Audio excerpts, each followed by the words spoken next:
Hello guys, तो कैसे हैं आप लोग। तो आई होप आप सभी अच्छे होंगे।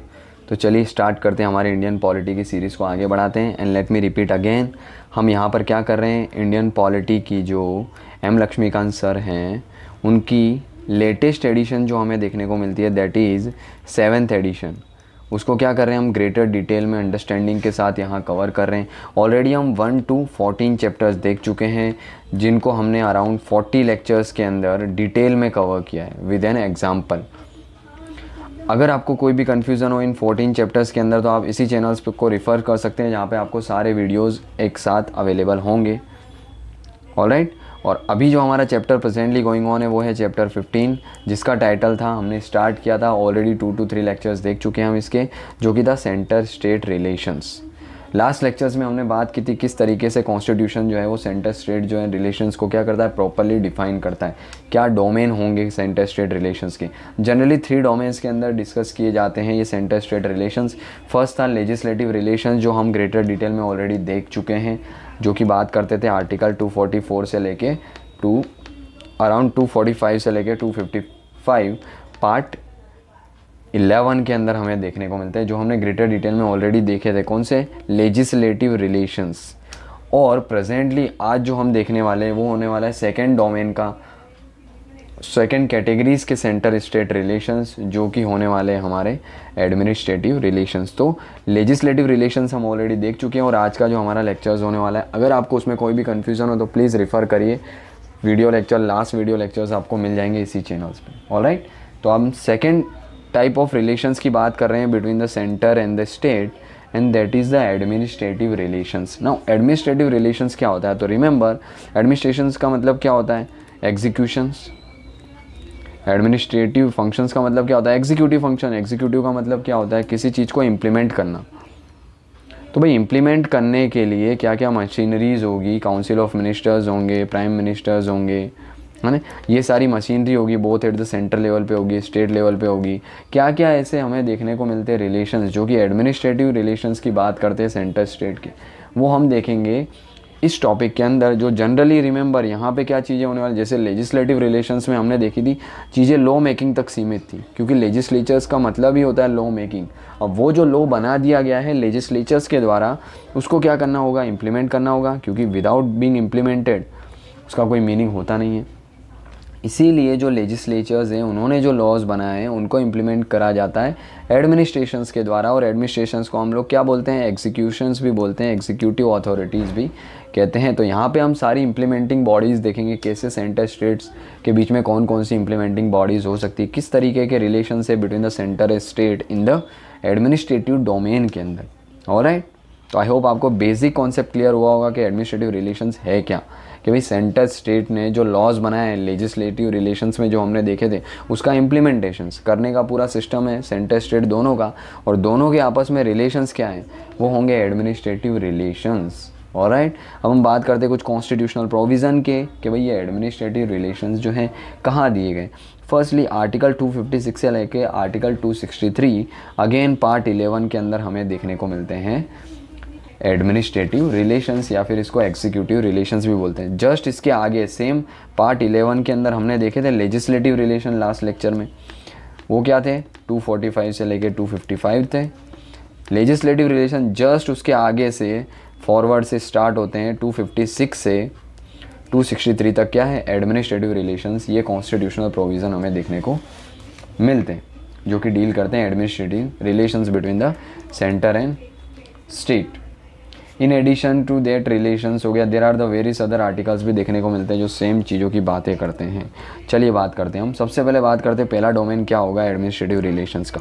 तो फर्स्ट डोमेन जो हमारा होने वाला है वो होने वाला है डिस्ट्रीब्यूशन ऑफ एग्जीक्यूटिव पावर। अब भाई एग्जीक्यूटिव पावर का डिस्ट्रीब्यूशन किस तरीके से किया जाता है। ऑलराइट। तो डिस्ट्रीब्यूशन ऑफ एग्जीक्यूटिव पावर का मतलब क्या होता है, कि भाई एग्जीक्यूटिव का पावर का distribution between the centre and the state, जो कि कॉन्स्टिट्यूशंस के अंदर क्या बताया गया। पहले हमने बात की थी कि भाई सेंटर स्टेट के क्या है, लेजिस्लेटिव रिलेशन जो है, उनकी लेजिस्लेटिव पावर है, सेंटर की अपनी लेजिस्लेटिव पावर है, स्टेट की अपनी लेजिस्लेटिव पावर है, जो क्या है कॉन्स्टिट्यूशंस के अंदर प्रॉपरली डिस्ट्रीब्यूट की गई है, डिफाइन की गई है, जो हमने देखा था ग्रेटर डिटेल में। लेकिन जो एग्जीक्यूटिव पावर मानी जाती है सेंटर की, वो एक्सटेंड होती है, remember executive power of the centre जो एक्सटेंड होती है कहाँ है, होल ऑफ द कंट्री के अंदर एग्जीक्यूट क्या होती है, एक्सटेंड होती है। और इस पर कौन लॉ बना सकता है, तो ऑब्वियसली कौन बनाएगी, पार्लियामेंट बना सकती है, जो कि लेजिस्लेचर्स का पार्ट होती है ना। और उसके पास क्या देखने को मिलती है, हमें एक्सक्लूसिव पावर देखने को मिलती है पार्लियामेंट के पास। और ये जो पावर कहाँ डिफाइन की गई है, कहाँ रखी गई है, तो भाई 7 शेड्यूल्स के अंदर हमने देखा था लास्ट लेक्चर्स के अंदर। यूनियन लिस्ट है, उसके अंदर क्या रखी गई है, और मैक्सिमम सब्जेक्ट जो है यूनियन लिस्ट के अंदर ही है। और यूनियन लिस्ट में क्या रखी गई है, legislative power of the parliament, के पार्लियामेंट किस तरीके से होल ऑफ द कंट्री के लिए लेजिस्लेट कर सकती है, लॉ बना सकती है, एक्सरसाइज कर सकती है, राइट्स क्या क्या कर सकती है सेंटर, तो एक्सरसाइज कर सकती है, राइट्स हो गया, अथॉरिटीज़, जुरिस्डिक्शंस हो गया, कन्फर ऑन इट हो गया, ऑन द ट्रीटी एग्रीमेंट हो गया, कोई भी ट्रीटी, इंटरनेशनल ट्रीटी एग्रीमेंट है, उसके लिए जो भी राइट्स वगैरह हैं, तो उस सब पे क्या है, कहीं ना कहीं पार्लियामेंट लॉ बना सकती है थ्रू आउट द कंट्री के लिए। सिमिलरली एग्जीक्यूटिव पावर हमको देखने को मिलती है स्टेट लेवल पे, वो कर सकती है, कौन कर सकती है, पहली स्टेट लेजिस्लेचर जो है वो क्या कर सकती है, लेजिस्लेट कर सकती है, लॉ बना सकती है। बट वो सिर्फ और सिर्फ किसके लिए होगा, उसका एक्सटेंशन, टेरिटोरियल एक्सटेंड क्या होगा, सिर्फ और सिर्फ स्टेट के लिए होगा। और एग्जीक्यूटिव पावर की बात करें स्टेट की, तो अगेन एग्जीक्यूटिव पावर भी क्या होती है, रिस्पेक्टिव स्टेट्स के लिए ही होती है। और स्टेट मैटर्स कहाँ पर दिए गए हैं, तो भाई स्टेट लिस्ट के अंदर, अगेन 7 शेड्यूल के अंदर स्टेट लिस्ट के अंदर दिए गए एग्जीक्यूटिव मैटर्स। उसी पे क्या है, स्टेट लेजिस्लेचर जो है वो क्या कर सकती है, लॉ बना सकती है, और स्टेट एग्जीक्यूटिव उसको इम्प्लीमेंट कर सकते हैं। अगेन इन रिस्पेक्ट टू, अगर मैटर्स की बात करें हम, कि in respect of the matter on which the both parliament हो गई, यानी कि सेंट्रल लेवल पे या स्टेट हो गई, जो क्या है बोथ लेजिस्लेट कर सकते हैं दोनों, उसको हमने क्या बोला था लास्ट लेक्चर में, हमने बात की थी कॉन्करेंट लिस्ट। ये कॉन्करेंट लिस्ट पे क्या किया जा सकता है, दोनों क्या कर सकते हैं, लेजिस्लेट कर सकते हैं, पर ये लेजिस्लेटिव रिलेशंस का पार्ट था।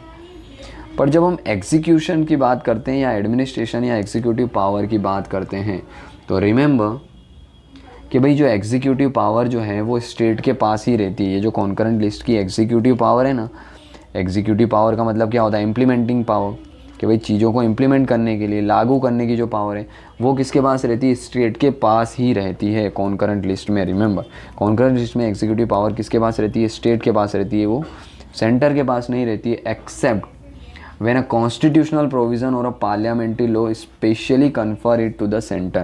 जब तक कॉन्स्टिट्यूशन या फिर पार्लियामेंट लॉ के थ्रू वो सेंटर को कन्फर नहीं करती, तब तक क्या रहती है, रिमेंबर कॉन्करेंट लिस्ट की जो पावर है, वो कॉन्करेंट लिस्ट की खास करके एग्जीक्यूटिव पावर है, वो स्टेट के पास ही रहती है, एक्सेप्ट जब तक कॉन्स्टिट्यूशन या फिर पार्लियामेंट प्रॉपरली लॉ बना के उन चीज़ों को लागू नहीं करता है, तब तक क्या होती है, स्टेट के पास ही एग्जीक्यूटिव पावर लेती है। क्लियर है? तो इसका मतलब क्या हुआ कि भाई लेजिस्लेटिव डोमेन के अंदर ऑफ कोर्स सेंटर की अपनी पावर है और स्टेट की अपनी पावर है, बट एग्जीक्यूटिव डोमेन के अंदर ये जो कॉन्करेंट लिस्ट जो है, जनरली हमने देखा था कॉन्करेंट लिस्ट पे क्या कर सकते हैं, लेजिस्लेटिव पावर की जब हमने बात की थी कि भाई दोनों लॉ बना सकते हैं, पर सेंटर का लॉ प्रिवेल होगा अगर उन्होंने पहले बना दिया तो। बट जब एग्जीक्यूटिव पावर की बात करते हैं हम अंडर द एडमिनिस्ट्रेटिव रिलेशंस, तब क्या होता है, कॉन्करेंट लिस्ट की बात करें तो उसमें एग्जीक्यूटिव पावर जो है वो किसके पास होती है, स्टेट के पास होती है, एक्सेप्ट अगर कॉन्स्टिट्यूशन स्पेसिफिकली क्या करता हो, स्पेसिफाई करता हो, या पार्लियामेंट स्पेसिफाई करती हो। क्लियर है? तो ये रिमेंबर ध्यान रखना कि भाई एग्जीक्यूटिव जो पावर है वो किसकी, सेंटर की अपनी होती है, स्टेट की अपनी होती है, just like the legislative power. जब कॉन्करेंट लिस्ट की बात आती है तो कॉन्करेंट लिस्ट में जो एग्जीक्यूटिव पावर है वो किसके पास रहती है, स्टेट के पास रहती है, एक्सेप्ट जब तक कि पार्लियामेंट लॉ बना के उसको सेंटर को ना दे या फिर कॉन्स्टिट्यूशन स्पेसिफाई नहीं करता हो। क्लियर है? तो आई होप आपको ये फर्स्ट पावर क्लियर हुई होगी, distribution of executive power between the centre and the state. Second domain की बात करते हैं, सेकंड डोमेन बात करता है obligation of a state and the centre, क्या क्या ऑब्लिगेशंस हैं दोनों के। तो भाई जो कॉन्स्टिट्यूशन जो है ना, उसने 2 टाइप के रिस्ट्रिक्शन डाले हुए हैं on the executive power of the state की एग्जीक्यूटिव पावर पर 2 टाइप के रिस्ट्रिक्शन डाले हुए हैं। क्यों डाले गए? In order to give the ample scope to the centre for exercising हो गया its executive power in unrestricted manner, कि भाई सेंटर जो है वो अपनी एग्जीक्यूटिव पावर को अनरिस्ट्रिक्टेड मैनर के अंदर क्या कर सके, एक्सरसाइज कर सके। इसीलिए 2 टाइप के रिस्ट्रिक्शंस देखने को मिलते हैं on the executive power of the state. Obviously भाई सेंटर जो है उसके पास क्या है, उसकी रिस्पॉन्सिबिलिटी जो है वो बहुत ही ग्रेटर देखने को मिलती है as compare to state. Centre को क्या करना है, पहली चीज़ sovereignty, integrity, security of the nations को मेंटेन करना है, तो ऑब्वियसली सेंटर के पास ज़्यादा पावर है। ये चीज़ें लेजिस्लेटिव डोमेन में भी हम ऑलरेडी देख चुके हैं किस तरीके से ज़्यादा पावर देखने को मिलती है। ऑलराइट, तो इसीलिए कौन कौन सी एग्जीक्यूटिव पावर जो है ना एवरी स्टेट को दी गई है एक्सरसाइज करने के लिए, ये जो 2 रिस्ट्रिक्शंस है। पहली क्या है, as to ensure the compliance with the laws made by the parliament and any existing law which apply to the state, यानी कि पार्लियामेंट ने जो भी लॉ बना दिया है उससे कंप्लाई करना, ये पहला रिस्ट्रिक्शंस है। किसके ऊपर, स्टेट के एग्जीक्यूटिव पावर के ऊपर। भी पार्लियामेंट ने जो लॉ बना दिया है, सेंटर ने जो लॉ बना दिया है, उस लॉ को कंप्लाई करना, ये पहला रिस्ट्रिक्शन है। दूसरा, एज नॉट टू इम्पेयर और the prejudice the exercise of the executive power of the centre in the state.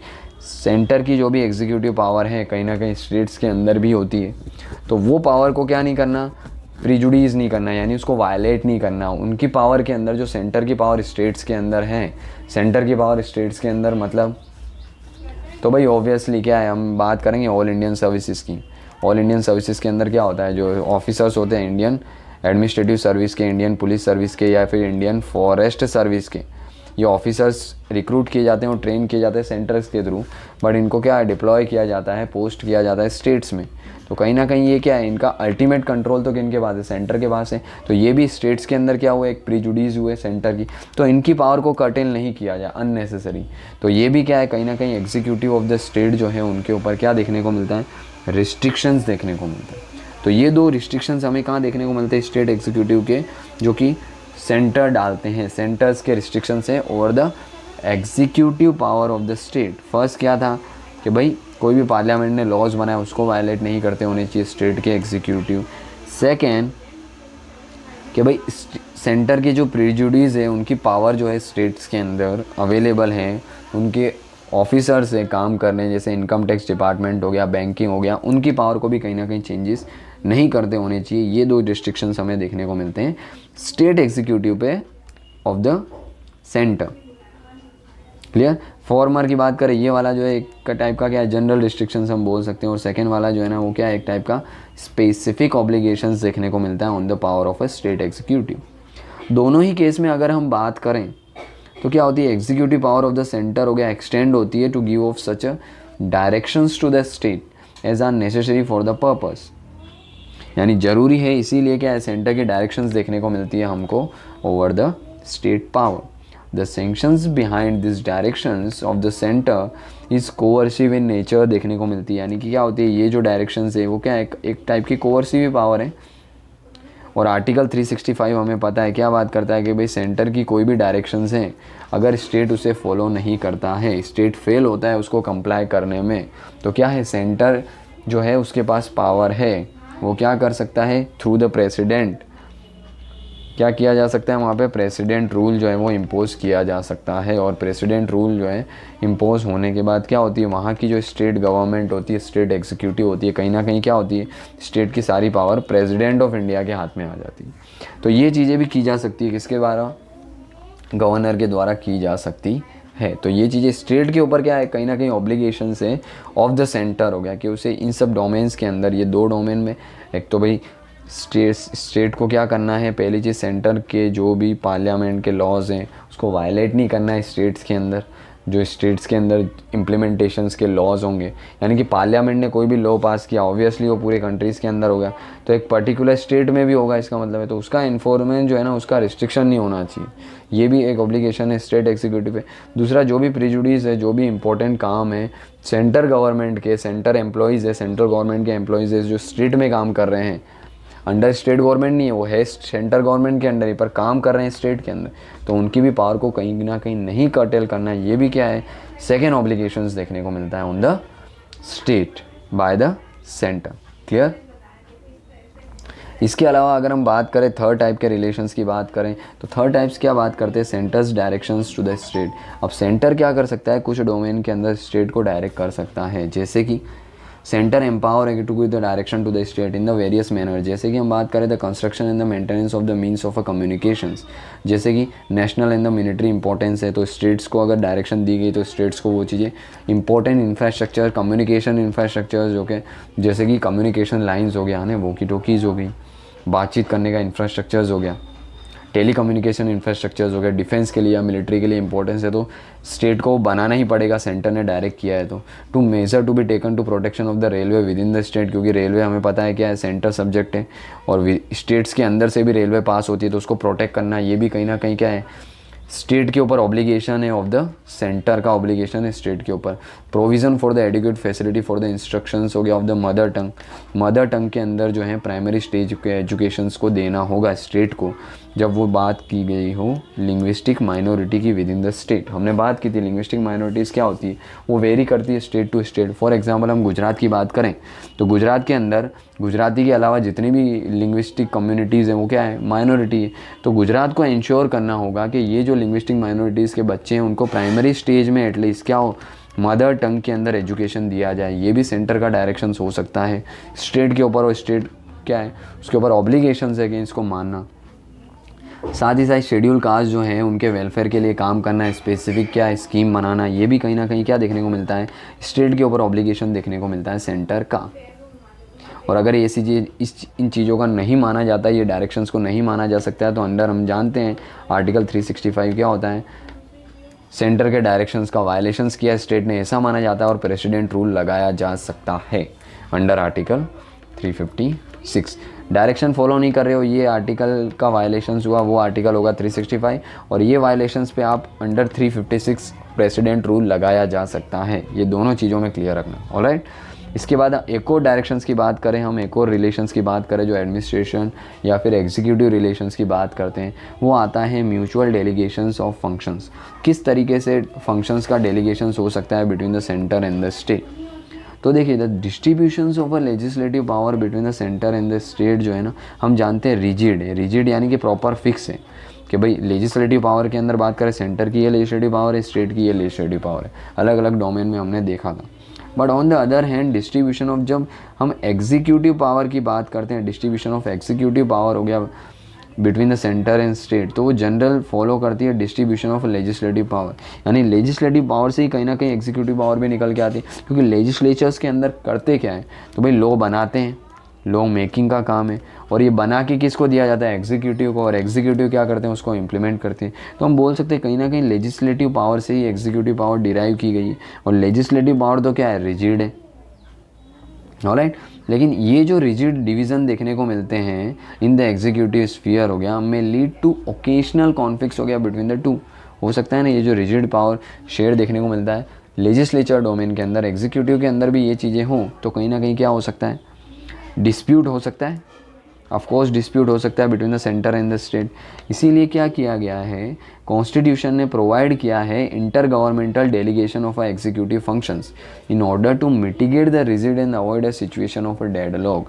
कि भाई सेंटर के जो एग्जीक्यूटिव है, यानी कि सेंटर की एग्जीक्यूटिव पावर है, वैसे स्टेट्स की अपनी एग्जीक्यूटिव पावर है, दोनों के बीच में क्या मेंटेन किया गया है, एक प्रॉपर डेलीगेशंस मेंटेन किया गया। डेलीगेशन यानी कि power sharing, debate discussions through the dialogues, diplomatic ways के थ्रू। तो ये चीज़ें क्या है, कहीं ना कहीं सेंटर एग्जीक्यूटिव और स्टेट एग्जीक्यूटिव के बीच में ये रिजिडिटी को कम करने के लिए, कॉन्फ्लिक्ट्स को कम करने के लिए, दोनों की एग्जीक्यूटिव पावर जो है ना उसके अंदर डेलीगेशंस का कॉन्सेप्ट रखा गया है, जिसके अकॉर्डिंग क्या होता है, जो प्रेसिडेंट ऑफ इंडिया है वो क्या कर सकते हैं, प्रेसिडेंट हो गया में with the consent of the state government entrust to that government any of the executive functions of the state। कि भाई स्टेट की एग्जीक्यूटिव फंक्शन जो है ना सेंटर को दिया जा सकता है, किसके द्वारा, प्रेसिडेंट के द्वारा। कन्वर्सली जो गवर्नर जो है ना ऑफ ए स्टेट हो गया में with the consent of the central government entrust to the government any of it executive functions of the state. Same क्या है, सेंटर की कुछ जो है लेजिस्लेटिव पावर जो है वो कहीं ना कहीं क्या दी जा सकती है, स्टेट को दी जा सकती है, उसी डोमेन में जहाँ तक क्या है चीज़ें लिमिट में हैं। यानी कि ऐसी कुछ पावर नहीं होनी चाहिए जो सिक्योरिटी, सोवरानिटी, इंटीग्रिटी ऑफ नेशंस की बात करती, वो चीज़ें थोड़ी बहुत क्या है डेलीगेट की जा सकती है, ट्रांसफ़र की जा सकती है कि any of the executive function of a state. So this mutual delegation जो हमें देखने को मिलता है सेंटर और स्टेट्स के बीच का, ऑफ द एडमिनिस्ट्रेटिव फंक्शन जो है वो बताता है कि मे बी कंडीशनल हो सकता है, अनकंडीशनल हो सकता है, डिपेंड करता है वो कि भाई सिचुएशंस कैसी है। स्टेट्स को लगता है भाई पावर दी जाए, शेयरिंग की जाए पावर, तो की जाती है। कंडीशनल होती है चीज़ें, क्या होती है, फिक्स नहीं होती है चीज़। Constitution also make a provision for the entrustment of the executive functions of the center to a state without the consent of the state, but in this case the delegation is by the parliament and not by the president। मतलब ये executive function जो है वो कहीं ना कहीं क्या है, स्टेट के एग्जीक्यूटिव फंक्शन जो है वो क्या है, सेंटर को दिए जा सकते हैं। पर ये जो एग्जीक्यूटिव फंक्शन दिए जाएंगे वो कौन देगा, पार्लियामेंट देगी, ना कि प्रेसिडेंट देंगे। क्योंकि प्रेसिडेंट दे रहे हैं इसका मतलब कहीं ना कहीं गवर्नमेंट दे रही है, एग्जीक्यूटिव दे रहे हैं, और पार्लियामेंट दे रही है इसका मतलब कहीं ना कहीं लेजिस्लेचर्स दे रहे हैं। तो ये जो एग्जीक्यूटिव फंक्शंस हमें देखने को मिलेंगे जो दिए जाएंगे, कहीं ना कहीं कौन देगी, पार्लियामेंट देगी, ना कि प्रेसिडेंट ऑफ इंडिया देंगे। क्लियर।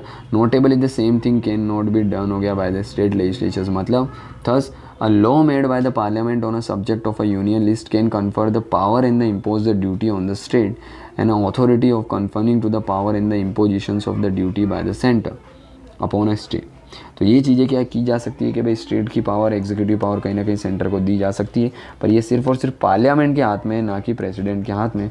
पार्लियामेंट चाहे तो थ्रू द लॉज क्या कर सकती है, स्टेट की कुछ एग्जीक्यूटिव पावर सेंटर को दी जा सकती है, और वो चीज़ें कंडीशनल होती है। फ्रॉम द अबव ये चीज़ें क्लियर होती है कि the mutual delegation of a function between the centre and the state can take place either under an agreement और द लेजिस्लेचर।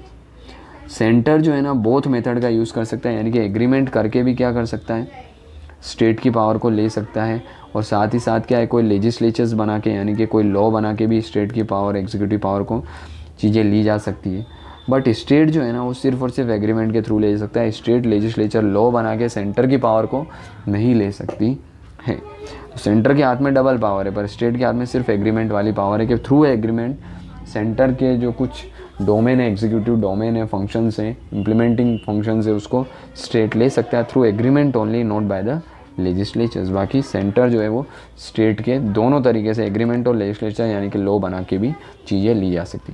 तो ये देखने को मिलती है mutual delegations of function between the centre and state. Alright, next relations की बात करते हैं हम। एडमिनिस्ट्रेटिव रिलेशंस के अंदर ही जो नेक्स्ट टॉपिक है वो हमारा है cooperation between the centre and the state. इसके अंदर क्या होता है, कॉन्स्टिट्यूशंस के अंदर बहुत से प्रोविजंस देखने को मिलते हैं जो कि क्या करते हैं, कोऑपरेशंस की बात करते हैं बिटवीन द सेंटर हो गया एंड द स्टेट। जैसे कि parliament can provide for the adjudications of any dispute और the compliance with related to water dispute या कंट्रोल ऑफ वाटर, यानी कि इंटर स्टेट रिवर वाटर जो हैं या वेलेज जो हैं, इनके डिस्ट्रीब्यूशंस के लिए क्या किया जा सकता है कि भाई पार्लियामेंट यानी कि सेंटर, पार्लियामेंट क्या कर सकती है, कोई भी ऐसे एडजुडिकेशंस के लिए डिस्प्यूट से रिलेटेड लॉज बना के प्रोवाइड कर सकती है। इंटर स्टेट याद रखना, एक से दूसरे स्टेट में, इंट्रा स्टेट्स की बात नहीं हो रही है यहाँ पर।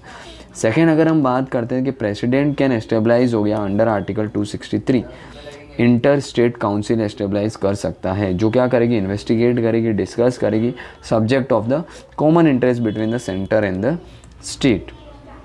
तो इंटर स्टेट काउंसिल जो है वो भी बनाई जा सकती है under article 263 by the president of India. ये इस टाइप की काउंसिल जो है ना 1990 के अंदर सेटअप की गई थी, जो कि कहीं ना कहीं डिस्प्यूट रिजोल्यूशंस की बात करती है। इसके अलावा हम बात करें तो full faith and the credit हो गया is to be given throughout the territory of India to public the act, record, judicial proceeding of the centre and the every state.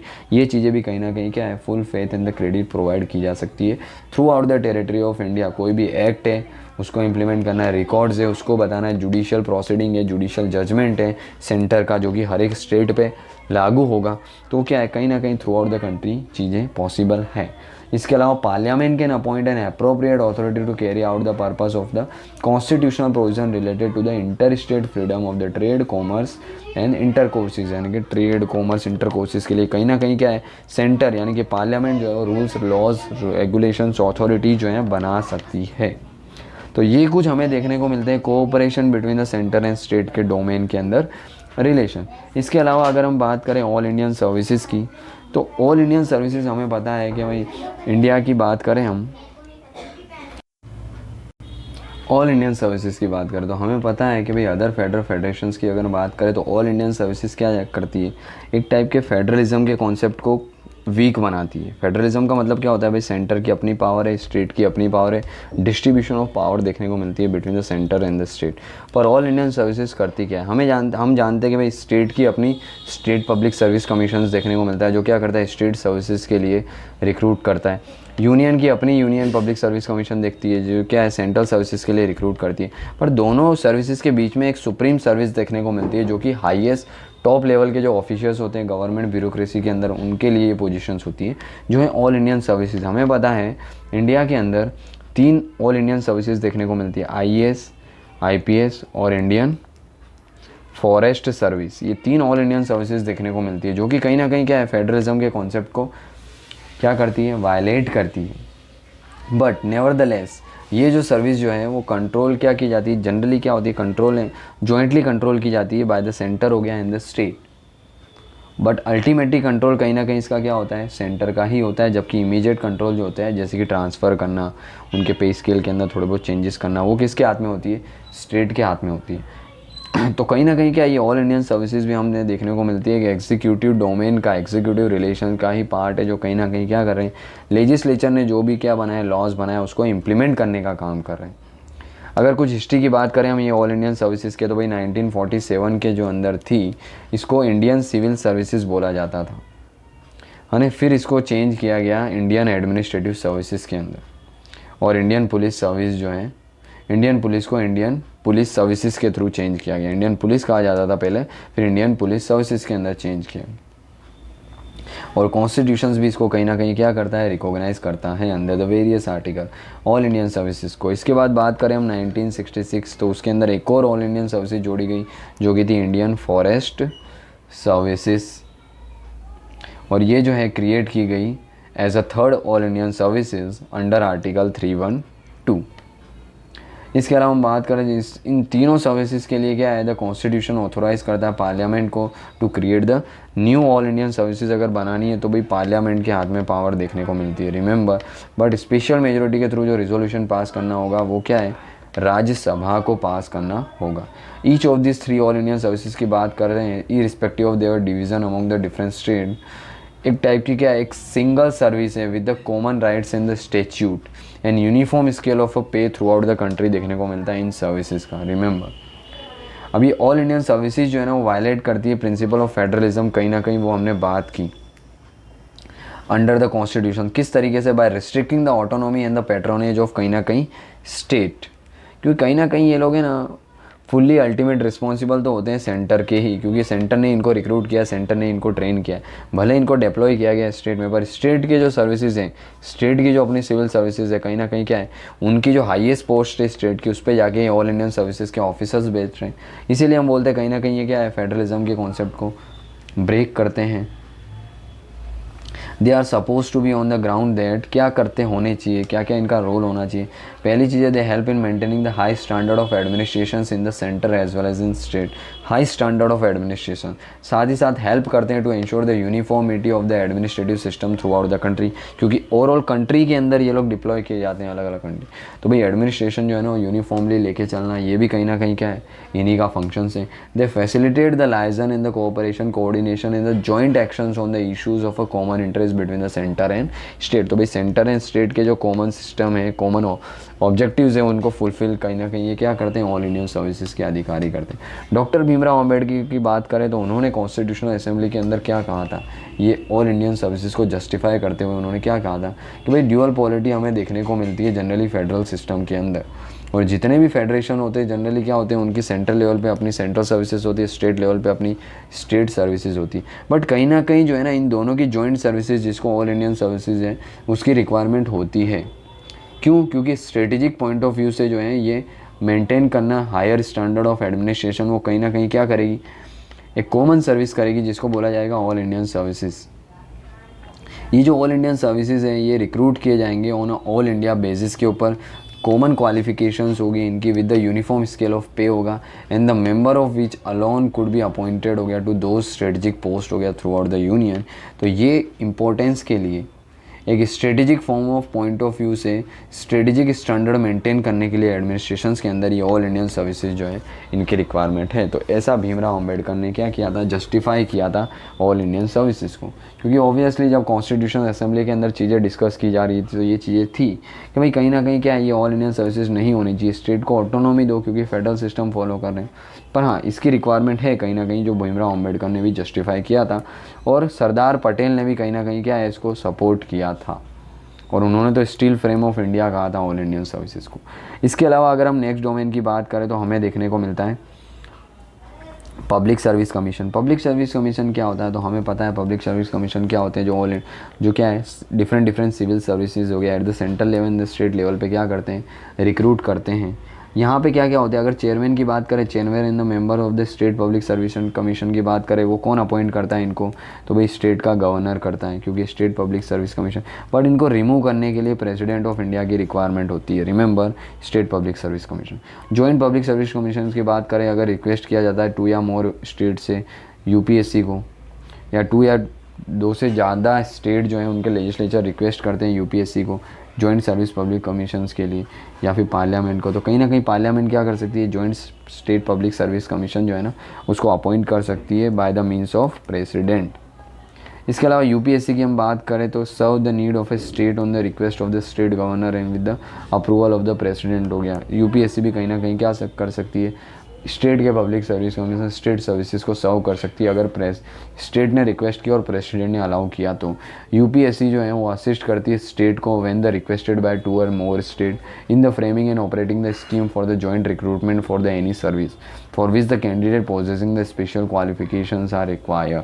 तो यूपीएससी कहीं ना कहीं क्या स्टेट पब्लिक सर्विस कमीशन को guide भी करती है जॉइंट पब्लिक सर्विस कमीशन में स्टेबलाइज करने के लिए, कोई स्पेशल कार्डर के ऑफिसर रिक्रूट करने, तो उसके लिए कहीं ना कहीं क्या है सेंट्रल लेवल पे जो यूपीएससी वो गाइड करती है स्टेट पब्लिक सर्विस कमीशन को, और joint public service commission stabilise करना है तो उसके लिए भी। ऑलराइट, तो ये कुछ पब्लिक सर्विस कमीशंस देखने को मिलते हैं जो कि कहीं ना कहीं क्या है एग्जीक्यूटिव रिलेशंस की बात करते हैं या फिर एडमिनिस्ट्रेटिव रिलेशंस की बात करते हैं, जो कि नेवरदलेस दोनों एक टाइप के सेम ही है, जिनका काम है इम्प्लीमेंट करना।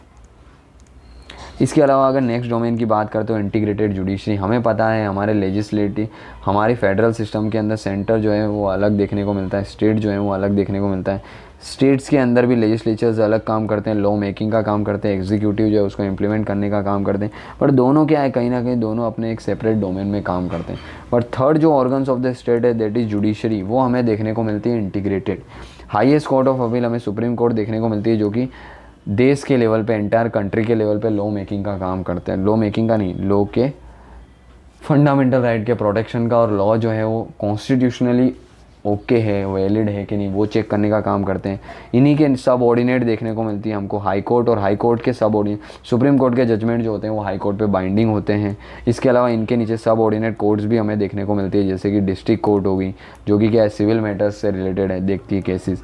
सेशन कोर्ट हो गई जो कि क्या है क्रिमिनल मैटर से रिलेटेड देखती है। तो ये क्या है हाई कोर्ट के कहीं ना कहीं डिसीजन जो है वो सब ऑर्डिनेट कोर्ट पे, जैसे कि district court, session court, labour court, family court, इन सब पे कहीं ना कहीं क्या होते हैं बाइंडिंग हमें देखने को मिलते हैं। तो जुडिशरी हमें इंटीग्रेटेड देखने को मिलती है, बट यही चीज़ें लेजिस्लेचर और एग्जीक्यूटिव्स के अंदर नहीं देखने को मिलती है। और पार्लियामेंट एस्टेब्लाइज कर सकती है common high court for 2 and the more states के लिए, जैसे कि बात करें महाराष्ट्र एंड गोवा के लिए, और महाराष्ट्र के लिए देखने को मिलती है, गोवा और पंजाब के लिए देखने को मिलती है। हरियाणा है द होमन, हरियाणा के अंदर भी हमें हरियाणा के अंदर क्या है पंजाब और हरियाणा हाई कोर्ट सेम देखने को मिलती है। महाराष्ट्र एंड गोवा के अंदर क्या है महाराष्ट्र की मद्रास हाई कोर्ट, महाराष्ट्र की हाई कोर्ट देखने को मिलती है, बॉम्बे हाई कोर्ट जो कि महाराष्ट्र और गोवा के लिए कॉमन है। तो भाई कॉमन हाई कोर्ट भी पार्लियामेंट जो है वो लॉ के थ्रू क्या कर सकती है, रिक्रूट कर सकती है, सजेस्ट कर सकती है।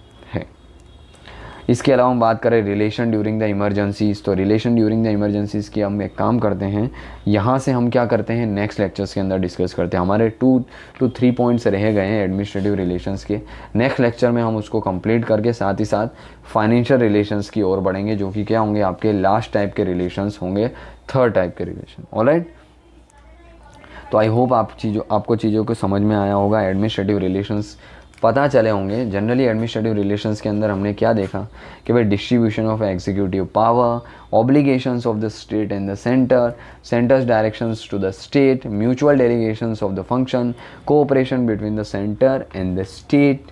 इसके अलावा हमने बात की ऑल इंडियन सर्विसेज की, पब्लिक सर्विस कमीशन की एंड इंटीग्रेटेड जुडिशरी। ये 5 to 8 डोमेन हमने देखे फाइनेंशियल और बात करें administrative relations between the centre and state के। रिमेनिंग जो 2 to 3 डोमेन्स हैं एडमिनिस्ट्रेटिव रिलेशंस के वो हम नेक्स्ट लेक्चर में देखेंगे। साथ ही साथ जो थर्ड टाइप के रिलेशन है financial relation between the centre and state, उसको भी हम स्टार्ट करेंगे। ऑलराइट, तो आई होप आपको चीज़ें समझ आई होगी, आपने अंडरस्टैंड की होगी चीज़ें। तो प्लीज़ अगर आपको सही लगी ये चीज़ें तो प्लीज़ लाइक करिए, शेयर करिए और चैनल को सब्सक्राइब करिए, ताकि हम ज़्यादा से ज़्यादा लोगों तक जुड़ें, ज़्यादा से ज़्यादा एस्पिरेंट्स और अवेयरनेस के पॉइंट ऑफ व्यू से चीज़ें हम आगे लेके चल सकें। ऑलराइट, तो बस इसी के साथ क्या करते हैं, हम आज के लेक्चर्स को एंड करेंगे। तब तक के लिए जय हिंद।